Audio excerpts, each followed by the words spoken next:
Hello everyone, जैसा कि आपने देख लिया होगा इस वीडियो में आज हम लोग जीआई टैग के बारे में करेंगे। जो उत्तर प्रदेश को कुछ नए जीआई टैग मिले हैं, लेकिन उससे पहले जीआई टैग के बारे में जान लेते हैं। तो जीआई टैग किसी भी उस उत्पाद को मिलता है जो अपने क्षेत्रों की पहचान से जुड़ा होता है, जैसे बनारसी साड़ी, ठीक है, काला नमक चावल, गोरखपुर के टेरारोसा। आखिर ये चीज क्यों जरूरी है और क्या इसके लाभ हैं? सबसे बड़ा फायदा ये होता है उस क्षेत्र की चीजों को अंतरराष्ट्रीय पहचान मिलती है। अंतरराष्ट्रीय पहचान मिलने का फायदा मिलता है कि इससे जुड़े उत्पादों की मांग बढ़ जाती है, जिससे इनसे जुड़े लोग जो काम करते हैं उनकी आय बढ़ती है, जीवन स्तर बढ़ता है और समाज को उसका लाभ मिलता है। जैसे आप देखोगे जीआई टैग का कॉन्सेप्ट कहां से लिया गया है ये हमें पता होना चाहिए। तो ये WTO का एक ट्रिप्स मिशन है, एक एक्ट है, उस एक्ट के अनुसार ये लिया गया है। और ये जो जीआई टैग है ये 10 सालों के लिए किसी उत्पाद को दिया जाता है और उस पे विशेष प्रकार का एक चिन्ह से जुड़ी ये बात होती है। और किसी उत्पाद या वस्तु के प्राकृतिक उत्पाद को दिया जाने वाला टैग है। यह बताता है कि वह वस्तु एक विशेष भौगोलिक क्षेत्र में ही पाई जाती है। जैसे दार्जिलिंग की चाय का मैंने एग्जांपल लिया, बनारसी साड़ी का एग्जांपल लिया। अब हम देखते हैं ये किससे जुड़ा हुआ है। तो ये WTO के बौद्धिक संपदा, जाहिर सी बात है जिस क्षेत्र द्वारा ये उत्पादित हो रहा है तो उसका ये अधिकार बनता है। ये ट्रिप्स एग्रीमेंट का पार्ट है, ये हमें पता होना चाहिए। और ये किसका भाग है? WTO का।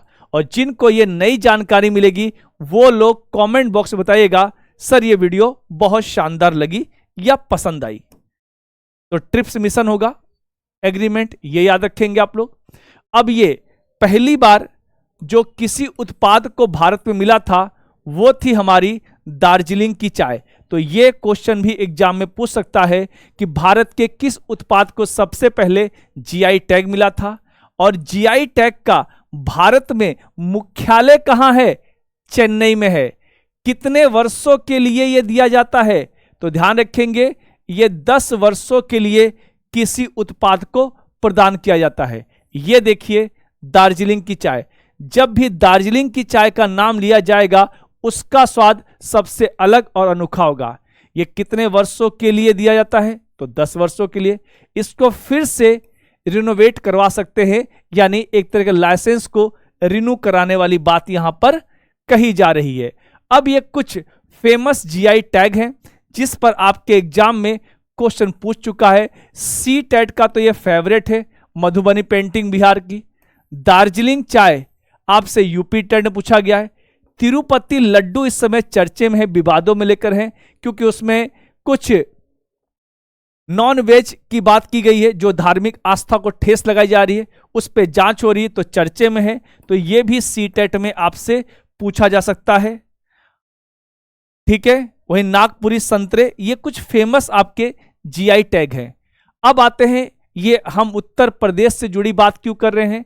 उत्तर प्रदेश के 2 उत्पादों को जीआई टैग मिला है, मथुरा का जरी द्रास और मेरठ के सहनाई। तो ध्यान रखेंगे मथुरा के जो जरी के पोशाक होते हैं वो कुछ ऐसे दिखाई पड़ते हैं और ये अब से मथुरा की पहचान माने जाएंगे, ये बात आप लोग ध्यान रखेंगे। मेरठ का बिगुल, जिसे सहनाई भी कह सकते हैं अपनी भाषा में, और ये कहा जाता है कि ये 1857 की क्रांति के प्रतीक भी माने जाते हैं।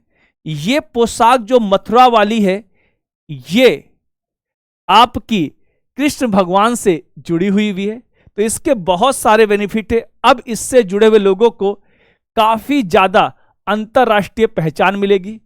अगला पॉइंट जो आपके एग्जाम में आ सकता है कि किस राज्य को सबसे ज्यादा जीआई टैग मिले हैं, तो उसमें नंबर 1 पे है उत्तर प्रदेश। इसलिए ये यूपी टेट में इस बार का फेवरेट क्वेश्चन हो सकता है, या उत्तर प्रदेश के कोई और एग्जाम हो। तमिलनाडु दूसरे नंबर पे है और कर्नाटक तीसरे नंबर पे है। तो चलिए बच्चों, ये थी क्लास। मिलते हैं नेक्स्ट वीडियो में, तब तक के लिए धन्यवाद, थैंक यू। अगर क्लास अच्छी लगे तो लाइक, शेयर एंड सब्सक्राइब करना बिल्कुल ना भूलें।